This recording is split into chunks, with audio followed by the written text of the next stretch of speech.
Welcome to Full Court Fits, the show that takes you around the world of NBA fashion while also bringing you the latest, greatest, biggest news in sneaker culture today. I'm Big Waz. Let's go. A legend in the making, Sean Wotherspoon. What's going on, man? What up? What up? How are you doing?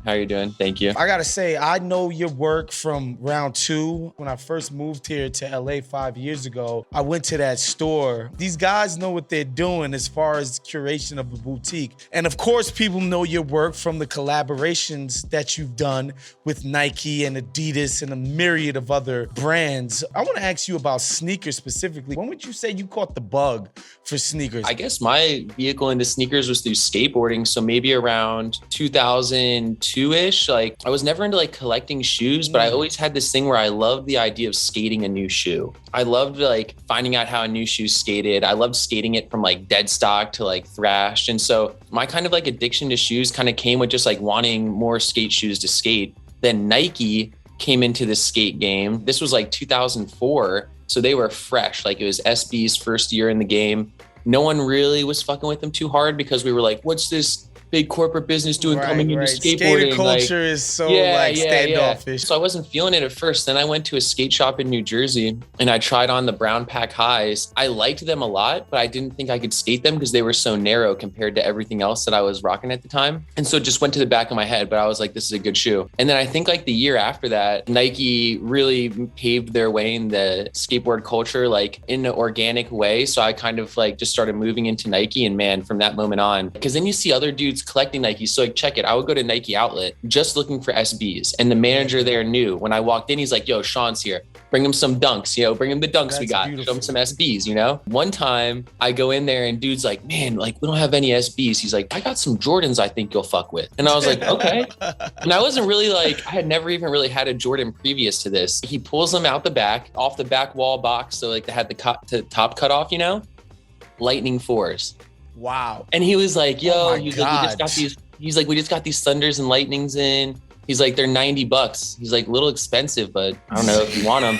And I was like, man, I fucked with the color. It was not even about the shoe. I was like, these are fresh, because it kind of had an SB vibe when you think about it. Think about it to someone who wasn't caring about the Jordan 4 model. I was like, this is kind of like an SB shoe. So I thought I was going to buy it and skate it. And then I bought them and they ended up being a little too big on me. And I just put them in my friend's skate shop for like the $90 I bought them for. Some dude came in one day, bought them for the $90. But that's my Lightning 4 story where I'm like, damn, they ended up being like that's 600 amazing. At one point. And then they came out again and they're 300 or whatever. I don't know. So I remember watching the little mini doc that they put together around you designing that. You end up designing a Nike, of course. Yeah. Very famously, the Air Max 97s. And what I thought was the coolest part about it was that you made sure to enlist the help of your friends. It was like, no, we're coming up with this. I know there's my name on it and all of that, but me and my friends are gonna make this shoe as a collaborative thing, which I thought was the coolest part about it. Nike told us we had to do that. I was just following the rules. And it felt great to involve my friends, because that was where I was like, Nike literally read us a set of rules. Like, here's the rules you have to follow with this contest, because it was a design contest, right? And I saw one of them was like, involve your community in your process.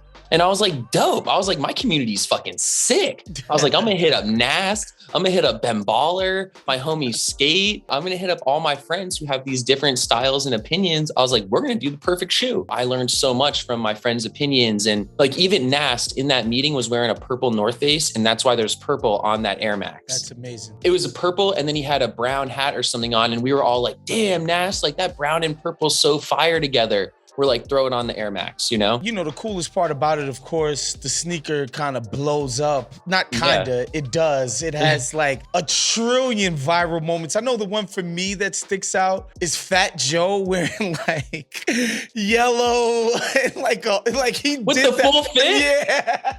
That was my favorite. Tell us your favorite moment around that. Okay, the whole thing is my favorite moment because I started to realize that shoe allowed so many people to make money, whether you were bootlegging it, putting it on a keychain, doing something, like it allowed people to make money, and that felt so good. I think my favorite viral moments, there was one where LeBron was lacing them up on courtside, which was, crazy. Wow.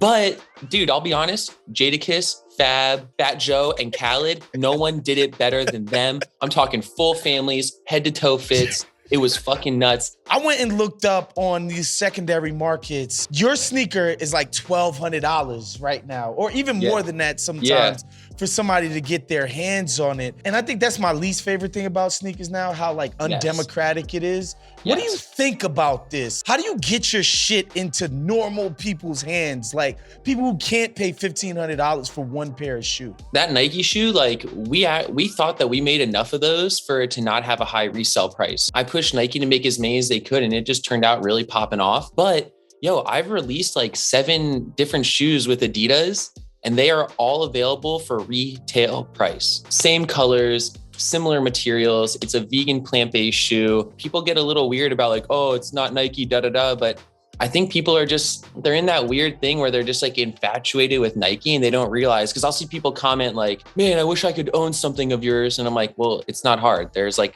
40,000 pairs on StockX for like retail price. I absolutely love that you are somebody who's saying this, because it's just people have been propagandized, right? To think that a sneaker's not worth having if it's not impossible to get. Just had a conversation with a friend yesterday about it. He's got an up and coming brand. And I was like, when are you doing your first drop? And he was like, I don't know. I'm worried because I want to make sure it sells out. I'm like, what?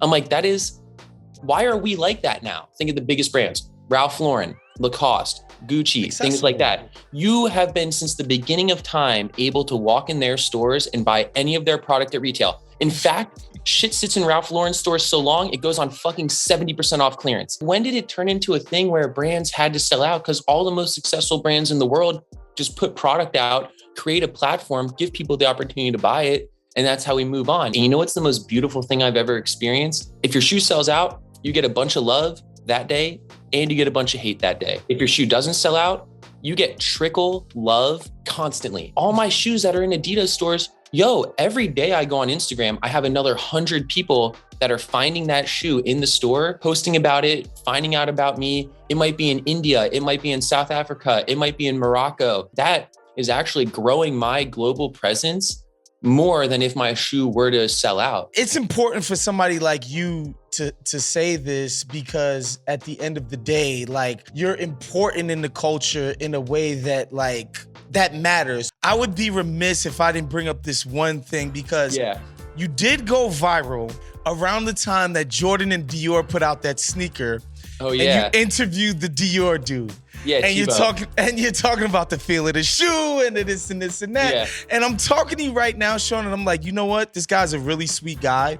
And these high fashion people are very used to being flattered. Now, was that genuine, the feelings and the emotions you were feeling? Or were you just like, I want to be nice to these very fancy Dior people? It can't even come off my foot. It's so good. Oh my gosh, dude.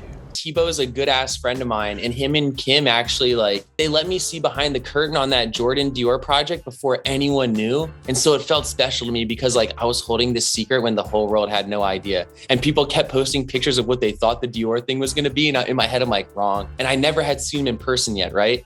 And so when I saw them in person, that was like my authentic reaction. They were literally like, stop. Like, I was doing it. They gave me the shoe because they gifted me a pair too, which was like, what the fuck? Right, and so it's like, I'm holding this pair in my hand and I'm like tripping on it. And they're like, stop right there. After like a minute, they're like, we're going to get the cameras. We got to sit you guys down, start again on camera. And I was like, okay, I'm going to try to hold back right now. So then when they like got us under the cameras and turned back on, I was like, yo, these are fucking crazy.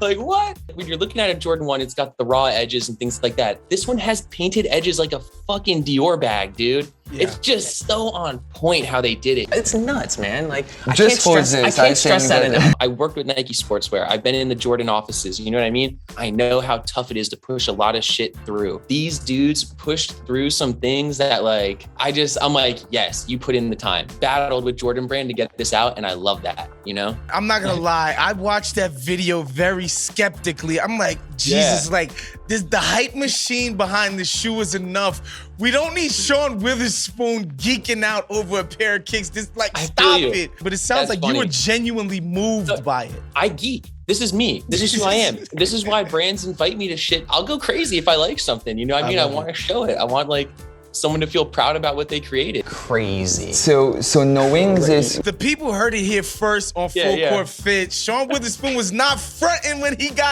he was looking at those Dior's for the first time. This is me, yo, I just tripped. I do want to get into some of this stuff that you're doing with Beyond Meat Dope. and all of the stuff that you've done around plant-based, around just sustainable stuff, being very environmentally conscious. How long have you been plant-based yourself? I've been vegan for almost 10 years. Wow. It's kind of crazy. Round 2 and being vegan kind of came synonymously there. What was behind that? Yo, honestly, like my girlfriend at the time, like wife now, had told me like she had started eating vegan and she was like, I don't know if I could date someone who's not vegan. Wow. You know what I mean? Just because it was like, wow. That's Yeah, a and then powerful woman right there, man. straight up, she's influenced a lot of things I've done. You know what I mean? Ashley's kind of been this like, She's not the person talked about- behind the curtain. She is. I feel like your partnership with Beyond Meat is a very unconventional one. Just explain to people like what you guys have in the cooker and Yeah. why you think the people should be involved in it.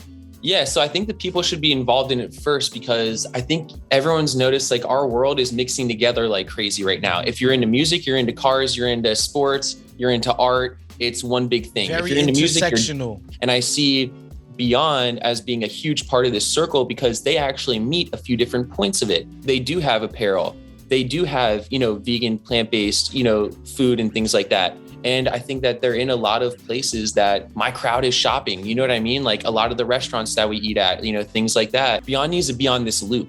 You know what I mean? Like of this loop of things that are transcended and connected together. And so it was really interesting to come in with Beyond, bring my like streetwear perspective and say like, all right, let's design some crazy product so people see this as a brand that's cool and something that you can enter without it being super intimidating. But at the same time, you're supporting a plant-based, food company who's providing you with, vegan, burgers and, sausages and things like that. And so it's kind of like, I just wanted to mix these worlds as much as I can. It just means a lot to explore this.